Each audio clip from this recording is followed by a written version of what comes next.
Married a witch? Now I will show her the fire. The word cheater dripped red paint down my Honda's windshield like red fluid from a fresh wound. I stood there in my bathrobe, coffee mug halfway to my lips, watching the morning sun illuminate what had to be the most creative wake-up call I'd ever received. Morning sunshine, I muttered to myself, because apparently talking to vandalized cars was where my life had landed. Inside, Julie lounged at our kitchen island like she owned the world, scrolling through her phone with that smug little smile she'd perfected over our 5 years of marriage. Her blonde hair cascaded perfectly over her shoulders. Even at 7 in the morning, she looked like she'd stepped out of a magazine for entitled princesses, maybe. Sleep well, she asked without looking up. Like a baby, until I discovered someone redecorated my car. I set my mug down harder than necessary. You wouldn't happen to know anything about that, would you? She finally looked at me, those blue eyes wide with fake innocence. Why would I know anything about your car, Todd? Because you're the only person I know who considers property destruction a form of artistic expression. Julie laughed, that tinkling sound that used to make my heart skip. Now it made my teeth itch. Maybe you should think about why someone would write that word on your car. Maybe examine your own behavior. My behavior? I poured myself another cup of coffee, mainly to keep my hands busy. What behavior would that be, exactly? Oh, I don't know. The way you've been distant lately. Secretive. Coming home late from your little furniture restoration projects. She air quoted the last part. Very suspicious behavior for a married man. I stared at her. You think I'm cheating because I've been refinishing a dining room set for the Hendersons? I think you're capable of more than you let on, Todd. Much more. There was something in her voice, a challenge maybe, or a threat. I'd been married long enough to recognize the difference, and this felt like both. My phone buzzed against the counter. A text notification from a group chat I didn't remember joining. The preview showed a video thumbnail with Julie's face front and center, sitting at what looked like Romano's, our favorite Italian place downtown. What's this? I held up my phone. Julie's smug expression faltered for just a second. What's what? I opened the video. Julie's voice filled the kitchen, slightly slurred from wine. Honestly, girls, Todd couldn't please a woman if she came with an instruction manual. I swear. He couldn't even satisfy a blow-up doll if it had GPS coordinates to all the right spots.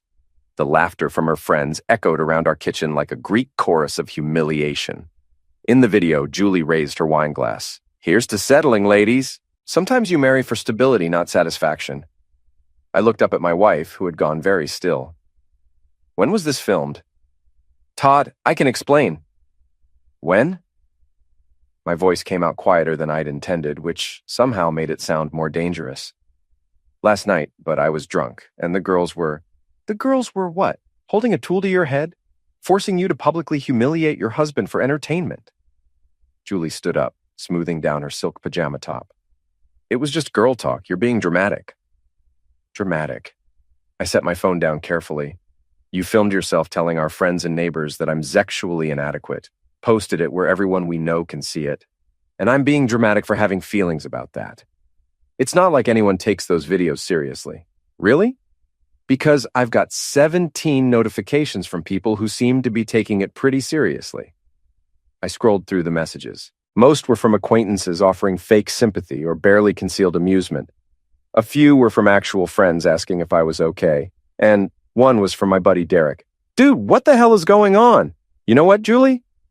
I picked up my coffee and headed for the door. You want to know what cheating behavior looks like? Stick around. You might learn something. Where are you going? To get my car cleaned, unless you'd prefer I drive around town advertising your handiwork. I was halfway to the door when she called after me. At least I inflate myself, Todd. Your ego just leaks air. I stopped, turned around. Julie was standing in the kitchen doorway, arms crossed, looking pleased with herself. That's good, I said. You should save that one for your next video. Really capture the full scope of your wit. Maybe I will. Maybe you should. And maybe next time you should think about who's been paying for those wine nights at Romano's while you entertain your friends with stories about our private life. Her face flushed. Are you threatening me? I'm educating you. There's a difference. You'll learn to recognize it. I walked out, leaving her standing in the doorway. The morning air was crisp, and my breath came out in small puffs as I surveyed the damage to my car more closely. The paint was still wet, which meant this had happened recently. Very recently. My phone buzzed again. Another message in the group chat, this one from Julie's sister, Annabelle. Yikes, trouble in paradise? Then another from someone I didn't recognize. You'll never see it coming. I stared at that last message for a long moment. Anonymous number. Ominous tone. Either someone was playing games or my morning was about to get a lot more interesting. I took a photo of my vandalized car and sent it to Derek with a message. Can you tow something for me today? His response came back immediately. What kind of something? The kind that belongs to someone who thinks they're untouchable. I'll bring the truck. I smiled for the first time all morning. Julie wanted to play games? Fine. But she'd picked the wrong opponent. I'd been refinishing furniture for 3 years, which meant I'd gotten very good at stripping things down to their foundation and building them back up into something completely different. Time to put those skills to use. The Riverside boxing gym smelled like sweat, leather, and broken dreams. It was exactly the kind of place I needed to be. Somewhere I could hit things without getting arrested. I'd been coming here for 2 months, ever since Julie started her campaign of subtle psychological warfare. Turned out, I had decent reflexes and a mean right hook when properly motivated. You're getting better, said Marcus, the gym owner, wrapping my hands. But you're still thinking too much. Boxing isn't chess, Todd. Sometimes you just have to throw the punch. I'm more of a strategic planner. Strategy's good, but when someone's coming at you, you don't have time to plan. You react. I was working the heavy bag when he walked in. Ronan McKenzie, 6'2", built like he lived at the gym, and currently dating my wife. Not that I was supposed to know that yet. I'd discovered their little arrangement 3 days ago when Julie left her phone on the counter while showering. A text from R had popped up. Can't wait to see you tonight. Wear the red dress, the one Todd bought you. The irony wasn't lost on me. I'd bought that dress for our anniversary last year. Julie had worn it exactly once, apparently saving it for special occasions, just not occasions that involved me. Ronan sat up at the heavy bag next to mine, making a show of removing his shirt and flexing. He had the kind of muscles that came from supplements and vanity, not actual work.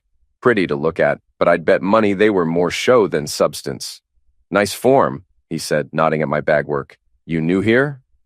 Few months. I kept punching steady rhythm. You? Been coming here for years. I'm Ronan. He held out a gloved hand. Todd. I shook it, noting his grip was firm but not crushing. He was trying to impress, not intimidate. Todd, he frowned like he was trying to place the name. You married to Julie Bronson? Well, Julie Patterson now, I guess. That's me. His smile got wider. Small world. I work with her father at Bronson Development. Great family. Really great. They certainly think so, Ronan laughed.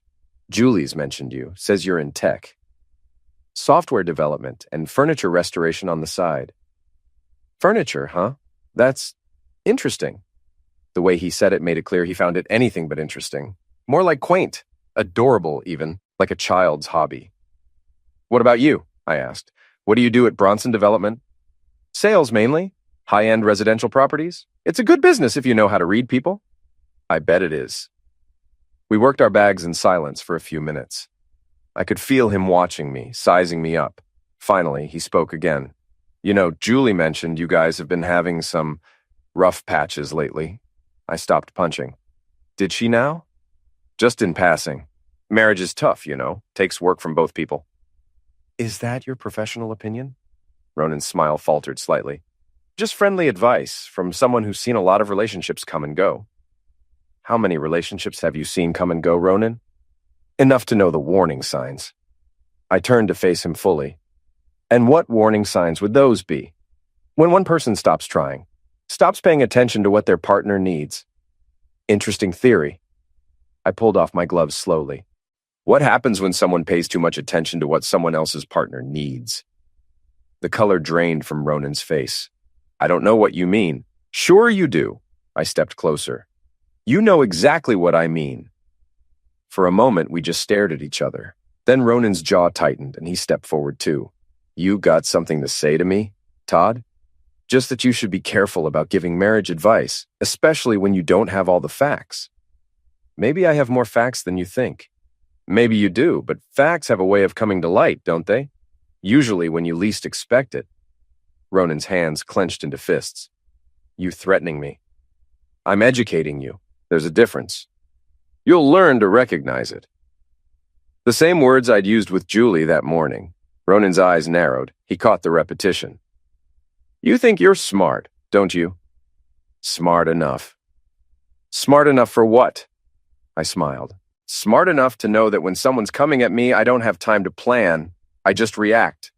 Before he could respond, I turned and walked away, but not before I whispered, just loud enough for him to hear, "Tell Julie to buy better locks for her phone." I was in the parking lot when my phone buzzed. Another message from the anonymous number. Enjoyed the show. Round 2 coming soon. This time I called the number. It went straight to voicemail, a generic automated message. No help there. But as I drove home, I couldn't shake the feeling that someone was watching. Not just Ronan, someone else. Someone who knew more than they were letting on. My phone rang as I pulled into my driveway. Derek. "Mission accomplished," he said. "One silver BMW towed from the Romano's parking lot for expired meter violation." How expired? About 30 seconds. I may have been a little eager with the hookup. "Where'd you take it?" "City impound. He'll need to pay $150 to get it back, plus prove ownership and valid registration." "Beautiful. Send me the bill for the tow." "This one's on the house, brother. After that video your wife posted, you've got a lot of people rooting for you." "What video?" "The one from last night. It's all over Facebook now. Someone shared it from that group chat." My stomach dropped. "How many people have seen it?" "Last I checked, about 300 and climbing." I hung up and immediately opened Facebook. There it was, shared by someone named Riverside Tea Spiller, the video of Julie mocking me at Romano's. The comments were a mix of supportive messages for me and brutal takedowns of Julie. "Karma's a witch, and so is she. Todd deserves better than this. What kind of wife does this to her husband?" But there were others, too. "Maybe she has a point. He always seemed like a pushover. I heard he's been acting weird lately. Maybe there's more to the story." Two sides to every marriage. I was scrolling through the comments when I noticed something that made my blood run cold. Julie had liked several of the comments defending her, including one that said, "Some men need to be humiliated publicly. It's the only way they learn." My wife wasn't embarrassed by the video going viral. She was encouraging it. I sat in my driveway for a long time thinking, Julie wanted a war? Fine. But she'd made one critical mistake. She'd underestimated exactly how much I'd learned about strategy, patience, and the art of the long game. Time to show her what I was really capable of. The first sign that Julie was escalating came Tuesday morning when my debit card was declined at the coffee shop downtown. I tried it again, thinking it was a machine error. Declined again. "I'm sorry," said the barista, a college kid with kind eyes and a nose ring. "Do you have another card?" I pulled out my credit card. Also declined. "Actually," I said, "can I use your phone? I need to call my bank." The automated system cheerfully informed me that my checking account had been frozen due to suspicious activity and that my credit card had been canceled at the cardholder's request.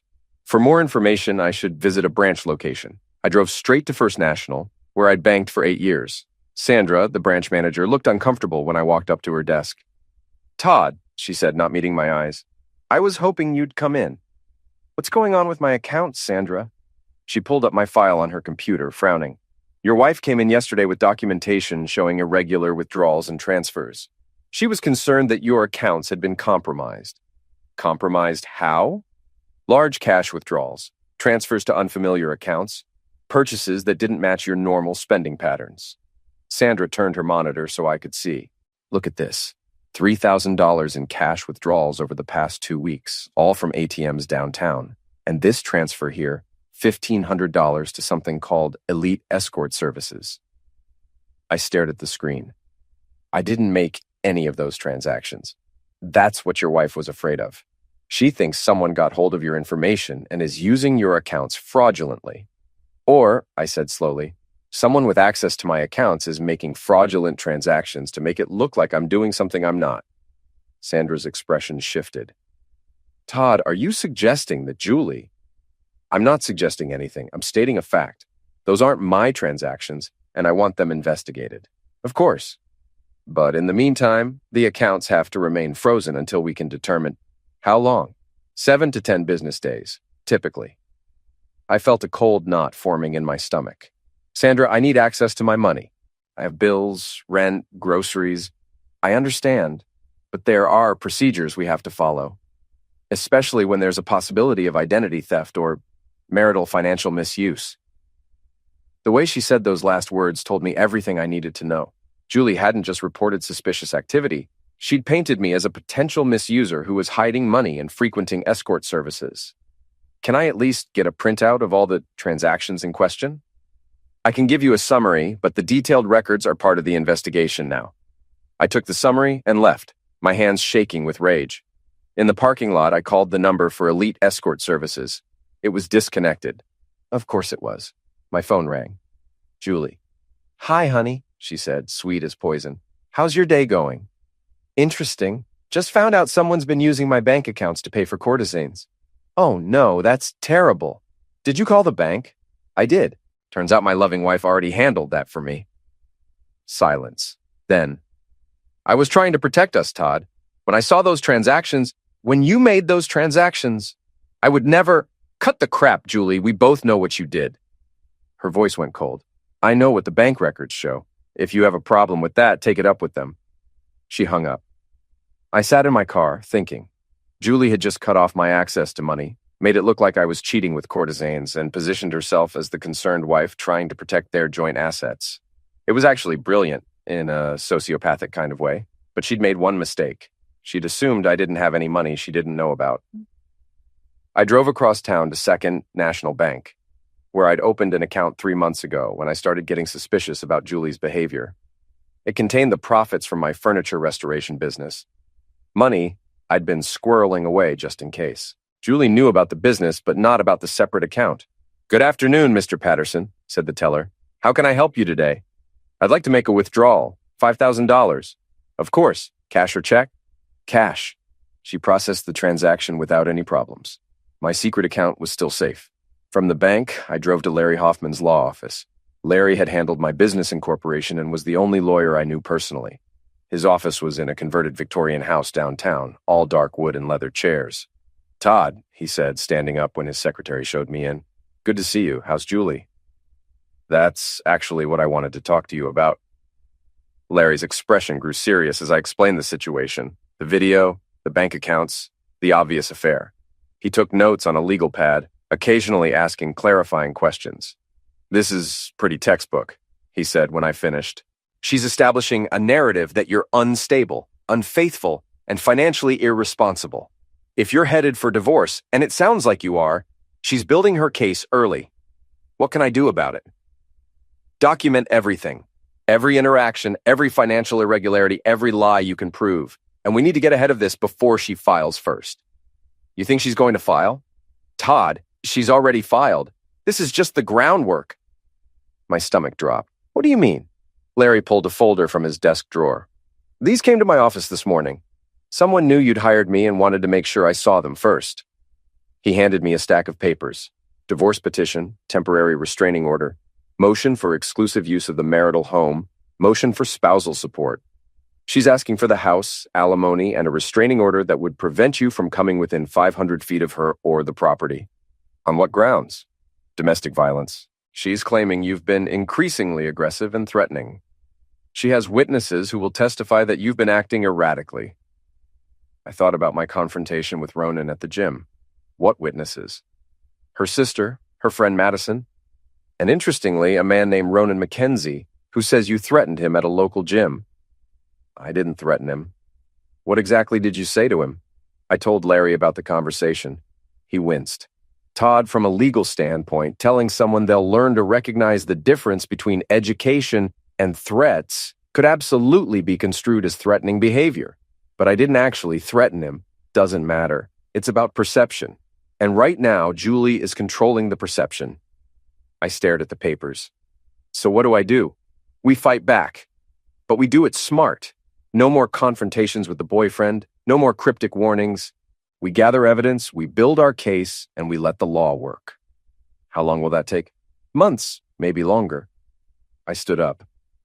"I don't have months, Larry. She's destroying my reputation right now. By the time we get to court, everyone in town will think I'm an abusive cheater who frequents courtesans." "Todd, I understand your frustration, but if you do anything stupid—" "I am not going to do anything stupid. But I'm also not going to sit back and let her destroy my life while we wait for the legal system to maybe, possibly, eventually, give me justice." Larry leaned back in his chair. "What are you thinking?" "I'm thinking that if Julie wants to play dirty, she just taught me the rules. I left Larry's office with copies of all the papers and a clear understanding of my situation. Julie had declared war, and she'd gotten the first few shots in. But wars aren't won by the side that fires first. They're won by the side that fires last. I was officially homeless as of Thursday morning. The restraining order had been granted on an emergency basis, which meant I had exactly 1 hour to collect my belongings from the house, while a sheriff's deputy watched to make sure I didn't intimidate Julie. "Just clothes and personal items," the deputy said as we walked up to my own front door. "No furniture, no electronics that could be considered marital property." Julie answered the door wearing the sufferer mask she'd perfected, red-rimmed eyes, trembling hands, voice barely above a whisper. "Thank you for coming, officer. I've been so scared." "Ma'am, we'll make sure this goes smoothly. Mr. Patterson will be in and out quickly." I walked through my own house like a stranger, filling 2 suitcases with clothes and toiletries while Julie watched from the living room. Every few minutes, she'd sniffle loudly or whisper something to her sister Annabelle, who'd apparently moved in to provide emotional support. "This is so hard," Julie said as I packed my laptop. "I never thought it would come to this." "That's marital property," Annabelle said, pointing at my computer. "He can't take that." "It's my work laptop," I said. "I need it to do my job." The deputy looked between us. "Is it registered to your employer?" "Yes." "Then you can take it." Annabelle frowned, but didn't push it. She was younger than Julie, but somehow even more entitled. Where Julie was manipulative, Annabelle was just mean. "I can't believe you're putting Julie through this," she said as I folded my clothes. "After everything she's done for you." "Everything she's done for me?" "Supporting your little hobbies, putting up with your mood swings, trying to help you when you started acting so weird and paranoid." I looked at Julie. "Is that the story you're telling people? That I'm paranoid?" Julie dabbed at her eyes with a tissue. "Todd, please, let's not do this here." "No, I think we should do this here. I think we should talk about paranoia, like how paranoid it would be for me to think my wife was having an affair with her father's employee." The deputy stepped forward. "Mr. Patterson, let's keep this civil." "Or how paranoid it would be to think she was setting up fake financial transactions to make me look like I was cheating." "Todd, stop," Julie whispered. "Or how paranoid it would be to think she orchestrated this whole thing just to get me out of the house so she could move her boyfriend in." Annabelle's face went white. "That's ridiculous." "Is it?" "Because I'm betting if I drove by here tonight, I'd see a silver BMW in my driveway, well, formerly my driveway." Julie started crying harder. "Officer, please, he's scaring me. Mr. Patterson, finish packing, now." I threw the last of my clothes into the suitcase and zipped it up. "Don't worry, Julie, I'm sure you and Ronan will be very happy here." Julie's sobbing stopped abruptly, just for a second, but long enough for me to catch the slip. She'd been performing the whole time. "I don't know anyone named Ronan," she said. "Of course you don't." I walked out of my house carrying 2 suitcases and a laptop bag, officially homeless and legally prohibited from returning. The deputy followed me to my car. "Word of advice," he said quietly. "Whatever's really going on here, don't make it worse by doing something stupid." "Like what? Like driving by here tonight to see if there's a BMW in the driveway?" I looked at him. "That would be stupid, wouldn't it?" "Very stupid. Also illegal, given the restraining order." "Good thing I'm not that stupid." But I was exactly that stupid. At 11:30 that night, I parked 3 blocks away and walked through the woods behind my house. From the tree line, I had a perfect view of the driveway. No BMW. But there was a black Lexus I didn't recognize. I was taking photos with my phone when I heard voices from the back patio. Julie and a man I didn't recognize. Older, well-dressed, talking in low voices. "Told you this was moving too fast," the man was saying. "It's under control, Daddy. Todd doesn't suspect anything." Daddy. This was Harold Bronson, Julie's father and Ronan's boss. What was he doing here at midnight? "The restraining order was brilliant," Bronson continued. "But you need to be careful. If he finds out about the money, he won't. The accounts are clean." "What about Mackenzie?" "Ronan's handled. He thinks he's getting me in the divorce. Poor boy has no idea what's really happening." I crept closer, staying in the shadows. "And the escort service thing?" Julie laughed. "Genius, right? I set up the account, made the transfers, then immediately closed it. Even if Todd proves he didn't make the transactions, it just looks like he's trying to cover his tracks." "What if he hires a good lawyer?" "With what money? I've got him frozen out of everything." And even if he scrapes together legal fees, what's he going to prove? That his loving wife was concerned about suspicious financial activity, that she reported it to protect their assets? Bronson nodded approvingly. You learned well, sweetheart. I had a good teacher. They went inside and I crept back to my car, mind racing. Julie wasn't just having an affair and trying to take me for everything in the divorce. She was running some kind of con with her father's help, and Ronan was apparently as much a sufferer as I was. But a sufferer of what? I drove to the Riverside Motel, the kind of place that rented rooms by the week and didn't ask too many questions. My new home was a 12 by 12 box with wood paneling, a saggy bed, and a bathroom that had seen better decades. I sat on the edge of the bed and opened my laptop. If Julie and her father were running a con, there had to be evidence somewhere. I started with Bronson Development's website. The company looked successful. High-end residential developments, commercial properties, a portfolio worth millions. But something felt off about the photos. Too polished, too generic. I dug deeper, searching for recent news about the company. Most of the articles were fluff pieces about new developments or community involvement. But buried on page 3 of a Google search, I found something interesting. A small item in the business section of the local paper from 6 months ago. Bronson Development faces permit delays on Riverside Commons project. I searched for more information about Riverside Commons. It was supposed to be a major mixed-use development downtown. Condos, retail space, offices. Ground had been broken 2 years ago, but construction seemed to have stalled. More digging revealed permit issues, environmental concerns, and what looked like a serious cash flow problem. Bronson Development had borrowed heavily to finance the project, and if it didn't get completed soon, the company was going to be in serious trouble. My phone buzzed. A text from the anonymous number. Getting warmer, but you're still not seeing the whole picture. I stared at the message. Someone was watching me, helping me, or playing with me. Maybe all three. I texted back, "What am I missing?" The response came immediately. "Check the county recorder's office tomorrow. Look up property transfers for the last 6 months. Pay attention to the buyers." Then, "And Todd, be very careful who you trust. This goes deeper than you think." I stared at my phone for a long time, then set it aside and tried to sleep. But my mind kept racing, putting together pieces of a puzzle I was only beginning to understand. Julie wasn't just trying to divorce me and take my money. She was using me somehow, as part of a larger scheme involving her father's failing business. And tomorrow I was going to find out exactly how. The county recorder's office opened at 8 a.m. sharp. I was waiting in the parking lot at 7:30, running on 3 hours of sleep and gas station coffee. The clerk, a middle-aged woman with suspicious eyes, helped me access the property transfer records. "What date range are you looking for?" she asked. "Last 6 months." She pulled up the database and turned the monitor toward me. "You can search by buyer, seller, or property address." I started with Bronson Development as the seller. 3 properties had been sold in the last 6 months, all to something called Riverside Holdings, LLC. The sales prices seemed low for the properties involved, almost like fire sale prices. "Can you look up Riverside Holdings for me?" She typed in the name. "Incorporated 4 months ago. Principal owner?" She squinted at the screen. "Julie Patterson.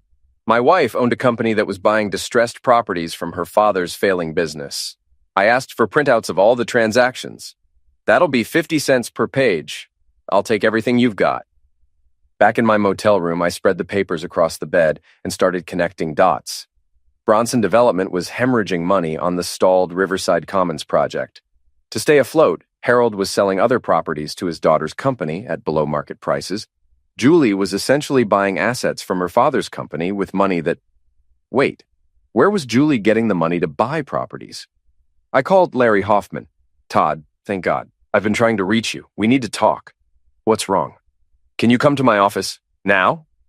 30 minutes later, I was sitting across from Larry again. He looked like he hadn't slept either. "I did some digging into your wife's finances," he said. "It's worse than we thought." He handed me a folder. "Julie's been taking out loans using your credit and the house as collateral. Lots of loans." "How much?" $200,000. Maybe more." The room spun. $200,000? For what? "According to the loan applications, home improvements and business investments, but I can't find any evidence of either. She's been funneling the money to her company to buy properties from her father." Larry nodded grimly.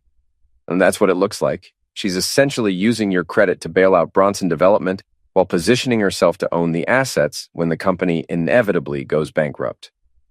And I'm left holding the debt. All of it. Plus, if she gets the house and the divorce, you'll be responsible for loans secured by a property you no longer own. I stared at the papers. How is this legal? It's not. It's fraud. But proving it and getting your money back are two different things. My phone rang. Derek. Todd, you need to see this. Meet me at Romano's in 10 minutes. I'm in a meeting. Trust me, you want to see this. I drove to Romano's, the Italian place where Julie had filmed her humiliating video about me. Derek was waiting in the parking lot with his tow truck. There, he said, pointing to a black Lexus parked in the back of the lot. That's Harold Bronson's car. And look who he's having lunch with. Through the restaurant window, I could see Bronson sitting at a corner table with a woman I didn't recognize, middle-aged, professional-looking, taking notes while he talked. Who is she? Rebecca Martinez. She's a bankruptcy attorney. My stomach dropped. He's filing for bankruptcy? Looks like it, which means anyone who loaned him money or bought into his projects is about to get screwed. I thought about all those property transfers, all those loans Julie had taken out in my name. If Bronson Development went bankrupt, the properties Julie bought would be worthless, but the loans would still be valid. Derek, I need a favor. Name it. Can you get me inside Romano's without them seeing me? Through the kitchen? Perfect. We went around to the back entrance. Derek knew the kitchen manager from high school, and after a brief conversation and a $20 bill, I was crouched behind the service station with a clear view of Bronson's table. Need to file within the next 2 weeks, the lawyer was saying, before the creditors start seizing assets. What about the properties I transferred to my daughter's company? Those should be protected, as long as the transfers were legitimate business transactions and not fraudulent conveyances. They were legitimate. She paid fair market value. The lawyer made a note. With what funds? Bronson hesitated. Personal savings and some loans. In her name? Another hesitation. Her and her husband's.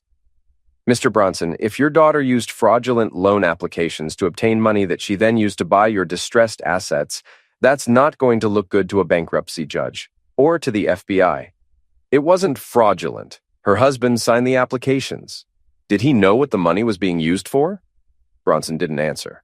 The lawyer leaned forward. Mr. Bronson, I need you to understand something.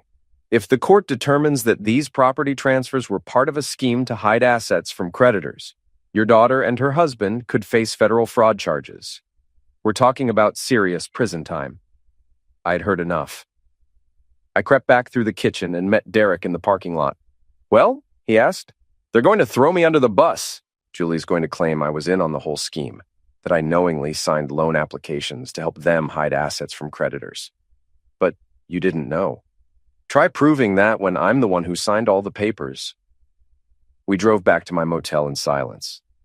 I sat on the bed staring at the wall, trying to figure out my next move. Julie and her father had set me up perfectly. I was going to be left with hundreds of thousands in debt, facing potential federal fraud charges, while they walked away with the assets. My phone buzzed, the anonymous number again. Ready for the truth? I called the number. This time, someone answered. Hello, Todd. It was a woman's voice, familiar, but not immediately recognizable. Who is this? Someone who's been watching this whole thing play out, someone who knows exactly what Julie and her father have been doing to you. What do you want? I want to help you destroy them, both of them. Why? Because Harold Bronson destroyed my family 15 years ago, and now it's time for payback. The line went quiet for a moment, then, meet me at the old Riverside Mall tonight at 10. Come alone. And Todd? Yeah? Bring a camera. You're going to want to record what I have to show you. The line went dead. I stared at my phone, knowing I was about to make either the smartest or the stupidest decision of my life. But at this point, what did I have to lose? The Riverside Mall had been dead for 3 years, another casualty of online shopping and suburban decay. The parking lot was cracked and weedy, the storefronts dark behind security grating. It was the perfect place for a clandestine meeting or a homicide, maybe both. I parked near the old Sears entrance and checked my phone. 10 p.m. exactly. A figure emerged from the shadows near the food court entrance, a woman in her 50s, well-dressed but tired-looking. Todd? She called softly. That's me. She walked over, extending her hand. Rebecca Martinez. We need to talk. The bankruptcy lawyer from Romano's. My mind raced through possibilities, none of them good. You were meeting with Harold Bronson today? I was. And everything I told him was true. He's facing bankruptcy, potential fraud charges, and federal prison time. What I didn't tell him is that I've been documenting his crimes for 2 years. She pulled out a thick folder. Harold Bronson destroyed my husband's construction company in 2008, used his political connections to get permits revoked, spread lies about our work quality, then swooped in to buy our contracts at bankruptcy auction prices. I'm sorry, but what does that have to do with...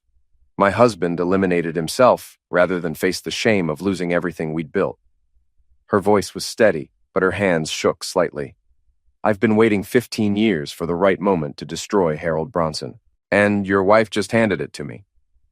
She opened the folder, revealing bank records, loan applications, property transfers, and what looked like recorded phone conversations. Julie's been sloppy, probably because she thinks she's smarter than everyone else. She's left a paper trail that leads directly to a federal fraud conviction. For her or for me? That depends on what you do next. Rebecca spread the papers on the hood of my car. Here's what's really happening. Harold's company is bankrupt, but instead of filing and letting the creditors seize his assets, he's been transferring everything to shell companies owned by family members. She pointed to a series of property transfers. Your wife's company is just one of several. Her sister Annabelle owns 2 more LLCs that have been buying Bronson properties. Her mother owns another one. They're hiding assets. Exactly. And they're using fraudulent loans to finance the purchases. Loans that were obtained using forged signatures and falsified financial information. My blood ran cold. My signature? Among others. But here's the beautiful part. I have recordings of Julie and Harold discussing the whole scheme, including the part where they talk about framing you if anyone gets suspicious.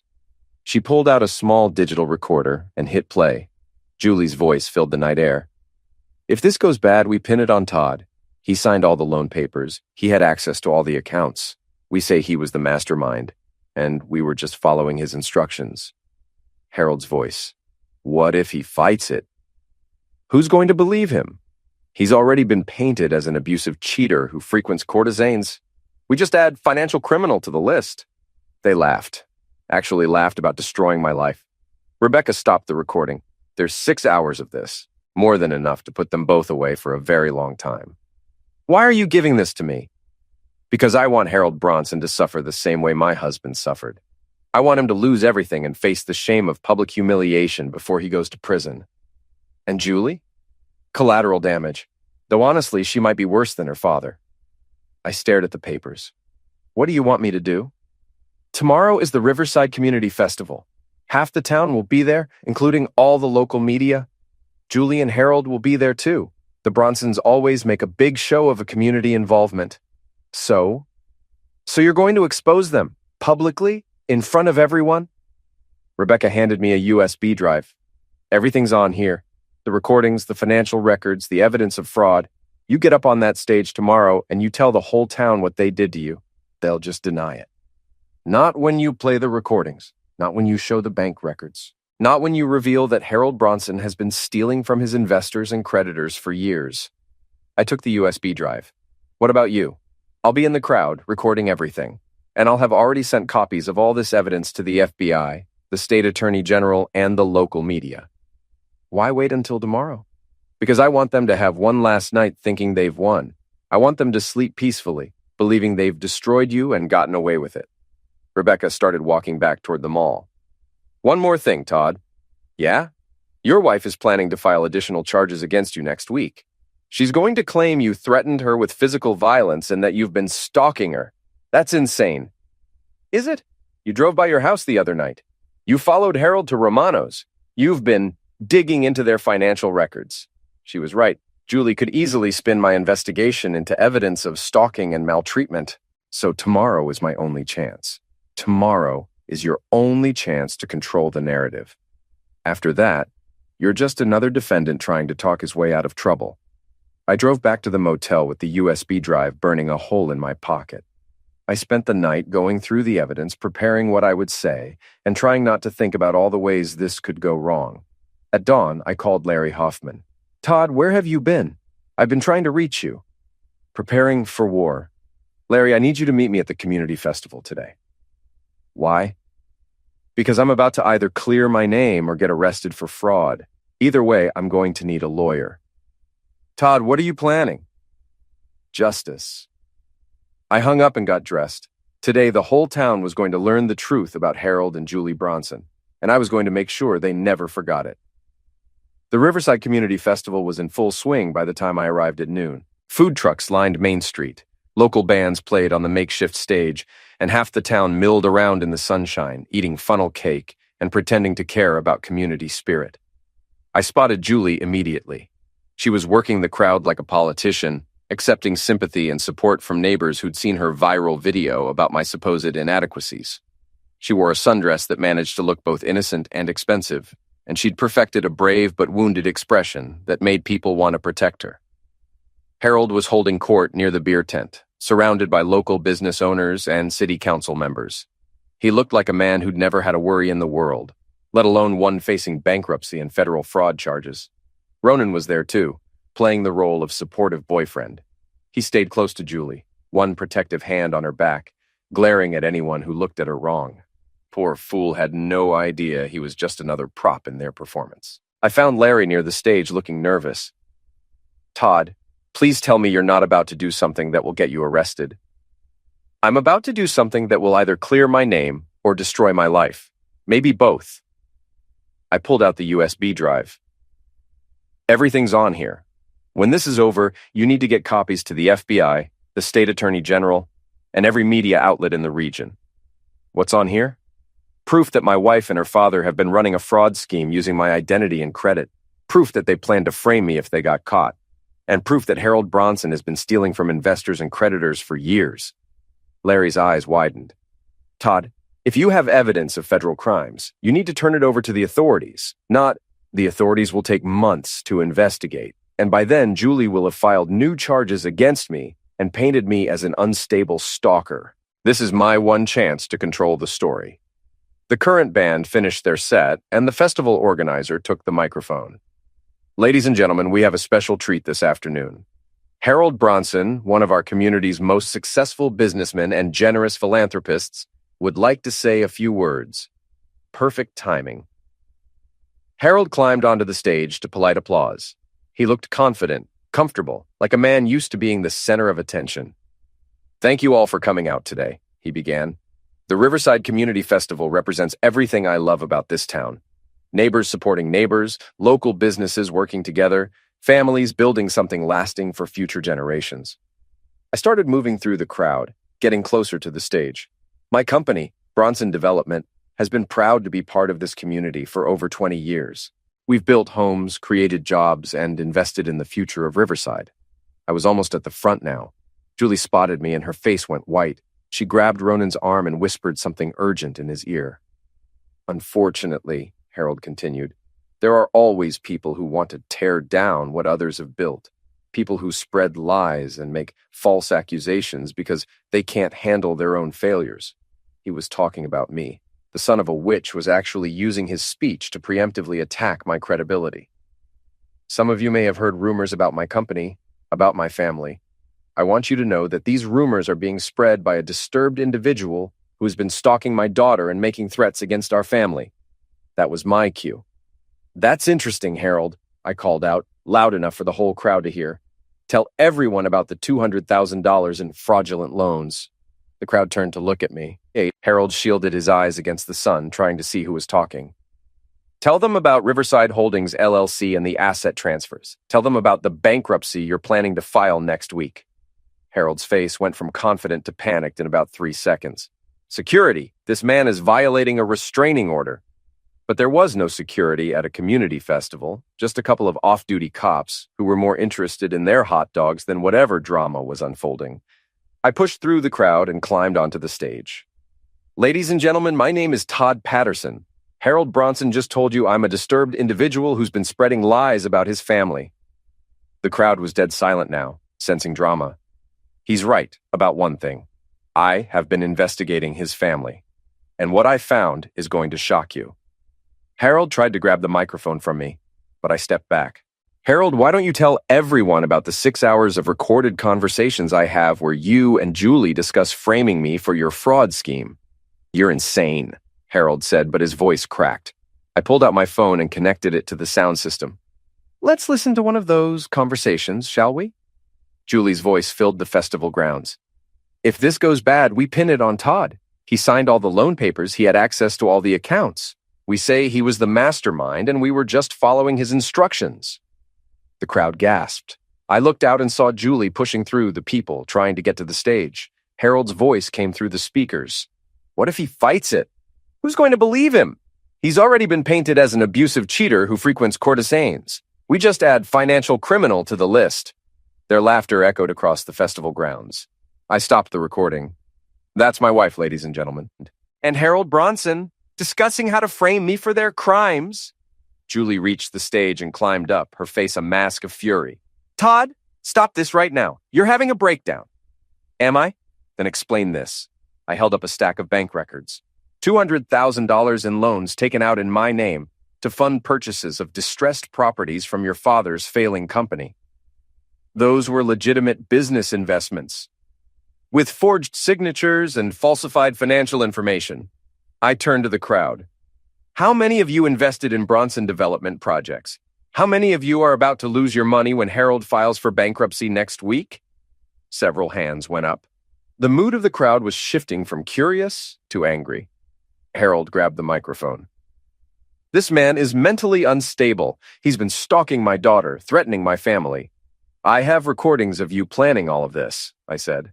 6 hours of you and Julie discussing how to steal money, hide assets, and frame me for your crimes. Those recordings are fake. Are they? Then explain this. I played another clip. Harold's voice. The bankruptcy filing has to happen before the creditors start seizing assets. Rebecca says we have maybe 2 weeks. Julie's voice. What about the money Todd borrowed for the property purchases? Harold. He's liable for all of it. Even if he proves he didn't know what it was for, he still signed the papers. We walk away clean, he gets stuck with the debt. The crowd was getting ugly now. I could see people pulling out phones, recording everything. Ronan finally made it to the stage. Get away from her, he said, moving toward me. Ronan, you poor fool, I said. You don't even know, do you? You think you're her boyfriend, but you're just another mark. Julie's been using you to establish her alibi while she and her father steal millions. That's not true, Ronan said, but he looked uncertain. Ask her about the other men, I said. Ask her about the real estate agent in Springfield. Ask her about the banker in Millfield. You're not her first boyfriend, Ronan. You're just the most convenient. Julie's mask finally slipped completely. Shut up, Todd. Just shut the hell up. Or what? You'll have me arrested for domestic violence? You'll claim I threatened you? You'll plant more fake evidence in my bank accounts? I turned back to the crowd. Everything you've heard about me, the cheating, the misuse, the financial irregularities, it was all manufactured by these two to cover up their fraud scheme. Harold made one last desperate play. He's lying. He's a dangerous man who's been threatening my family. I played one final recording. Julie's voice. The domestic violence angle is perfect. No one questions a woman who claims her husband is abusive. We get the restraining order, get him out of the house, and by the time anyone figures out what really happened, we'll be long gone. Harold's voice. What if he has evidence? Julie. Evidence of what? That his loving wife was concerned about his erratic behavior and tried to protect their assets? That she was scared for her safety and sought legal protection? We're the sufferers here, Daddy. Remember that? The crowd erupted. People were shouting, pointing, demanding answers. Several were already on their phones, presumably calling the police or the FBI. I handed the microphone back to the festival organizer. That's all I have to say. The FBI will have full copies of all evidence by tonight. Thank you for your time. I walked off the stage, leaving Harold and Julie to face the angry crowd. As I pushed through the people, I heard fragments of shouted questions. How much money did you steal? What about the Riverside Commons project? Are you really filing for bankruptcy? Is any of our investment money left? I found Rebecca Martinez near the beer tent filming everything on her phone. Beautiful work, she said. Absolutely beautiful. Think it'll stick? Todd, you just confessed their crimes to half the town while providing audio evidence and documentation. They're finished. Police sirens were approaching. I could see Julie and Harold being escorted off the stage by festival organizers, while the crowd continued to shout questions and accusations. My phone buzzed. Larry. Todd, where are you? The FBI wants to talk to you. I'll be right there. I looked back at the stage where Julie was crying. Real tears this time, not the performance kind. Harold was shouting something about his lawyers, but no one was listening. Ronan stood alone near the side of the stage, looking lost and confused. I almost felt sorry for him. Almost. I walked toward Larry and whatever came next, knowing I'd just destroyed my wife and her father in the most public way possible. It felt better than I'd imagined. The FBI interview lasted 6 hours. They had me go through everything. The fraudulent loans, the property transfers, the recordings, the fake domestic violence charges. Agent Sarah Chen was thorough but fair, and by the end of it, I could tell she believed my story. Mr. Patterson, based on the evidence you've provided and our preliminary investigation, we're prepared to offer you immunity in exchange for your full cooperation in the prosecution of Harold and Julie Bronson. What does that mean exactly? It means you won't be charged with any crimes related to this fraud scheme, provided you testify truthfully in court and continue to cooperate with our investigation. Larry squeezed my shoulder. Take the deal, Todd. What about the restraining order? The domestic violence charges? Agent Chen smiled. I think you'll find those charges are going to disappear very quickly. The district attorney doesn't like being made to look foolish, and your wife's recordings make it clear that the domestic violence claims were fabricated. 3 days later, I was back in my house.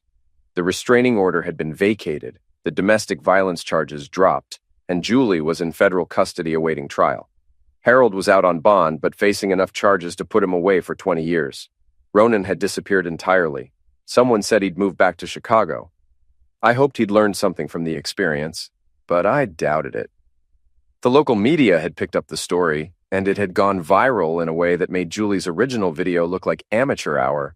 Wife and father-in-law frame husband in million-dollar fraud scheme was the kind of headline that got shared across social media platforms and picked up by national news outlets.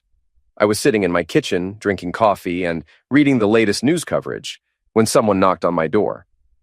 I opened it to find Rebecca Martinez holding a bottle of champagne. Celebration time, she said. Is it over? Harold's company filed for bankruptcy this morning. The FBI has seized all the assets that were fraudulently transferred, including the properties your wife bought with your stolen money. And Julie just fired her lawyer and is asking about a plea deal. What kind of plea deal? The kind where she admits to everything and testifies against her father in exchange for a reduced sentence. Apparently, facing 20 years in federal prison has a way of clarifying one's priorities. I let Rebecca in and we sat at my kitchen table. She poured champagne into coffee mugs. I didn't own proper champagne glasses. What happens to the people who invested in Harold's projects? They'll get some of their money back, but not all of it.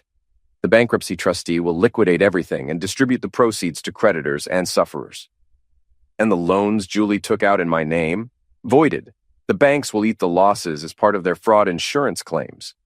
I took a sip of champagne. It tasted like victory and relief in equal measure. What about you? I asked. You got your revenge on Harold. Was it worth the 15-year wait? Rebecca was quiet for a moment. My husband used to say that revenge was like drinking poison and expecting the other person to die. But sometimes, Todd, sometimes the poison is actually medicine. She raised her mug. To justice served cold. To justice served publicly. We clinked mugs and drank. A week later, I was back at Romano's, sitting at the same table where Julie had filmed her humiliating video about me. The irony wasn't lost on me. I was celebrating my victory at the scene of my original humiliation. Derek joined me for dinner, along with several other friends who'd stood by me during the whole ordeal. The restaurant was buzzing with conversation about the Bronson scandal. I'd become something of a local celebrity, the wronged husband who'd taken down a corrupt businessman and his scheming daughter. So what's next? Derek asked. You going to write a book? Do the talk show circuit? I'm going to refinish furniture and try to have a normal life. Come on, man, you're famous now. You could leverage this into something big. I looked around the restaurant at all the people sneaking glances at me and whispering, I never wanted to be famous, Derek. I just wanted my life back. And now you have it. Now I have it. My phone buzzed. A text from an unknown number. Congratulations, you played the game better than I expected. I showed it to Derek, another anonymous admirer, probably just someone who saw the news coverage. But something about the message bothered me. The phrasing was familiar, like I'd heard it before. I was walking to my car when I figured it out. The message was similar to the anonymous texts I'd been getting throughout the whole ordeal, the ones that had led me to the county recorder's office and ultimately to Rebecca Martinez. I called the number. It went straight to voicemail, but this time the message was different. You've reached Rebecca Martinez. Please leave a message. Rebecca had been my anonymous helper all along. I drove to her office, but the building was dark. A for lease sign hung in the window. I called her cell phone. Todd, she answered. I was wondering when you'd figure it out. You were the anonymous texter. You've been manipulating this whole thing from the beginning. Manipulating is a strong word. I prefer orchestrating. Where are you? Airport. My flight leaves in an hour. Flight to where? Does it matter? My work here is done. Harold Bronson is ruined, just like he ruined my husband. Justice has been served. I sat in my car outside her empty office building. You used me. I gave you the tools to save yourself. What you did with them was up to you. What if I hadn't figured it out? What if I'd just taken the misuse and let them destroy me? Then you would have deserved what happened to you. But I knew you wouldn't. I could tell from the first time I saw you that you were a fighter. You just needed the right motivation. The line was quiet for a moment. Then, Todd, your wife and her father were going to destroy you anyway. All I did was make sure you had the weapons to fight back. And get your revenge in the process. And get my revenge in the process, she agreed. Everyone wins except the people who deserve to lose. I heard an airport announcement in the background. I have to go, Rebecca said. But Todd, you should be proud of yourself. You didn't just survive what they did to you. You won. The line went dead. I drove home through the quiet streets of Riverside, thinking about everything that had happened. Julie was facing federal prison time. Harold's company was bankrupt and his reputation destroyed. I had my house back, my name cleared, and my life restored. And I'd learned something important about myself. When pushed to the edge, I didn't break. I pushed back. I pulled into my driveway and sat for a moment, looking at my house. Really my house now, not ours. Tomorrow I'd start putting my life back together. Maybe I'd date again eventually. Maybe I'd expand my furniture restoration business. Maybe I'd write that book Derek had suggested. But tonight, I was just going to sit in my own house, drink my own coffee, and enjoy the silence of a life reclaimed. As I walked to my front door, I thought about Julie's original video, the one where she'd mocked my abilities and suggested I couldn't please anyone. Turned out she was wrong about that too. I'd please myself just fine. The end character count, 62,847 characters.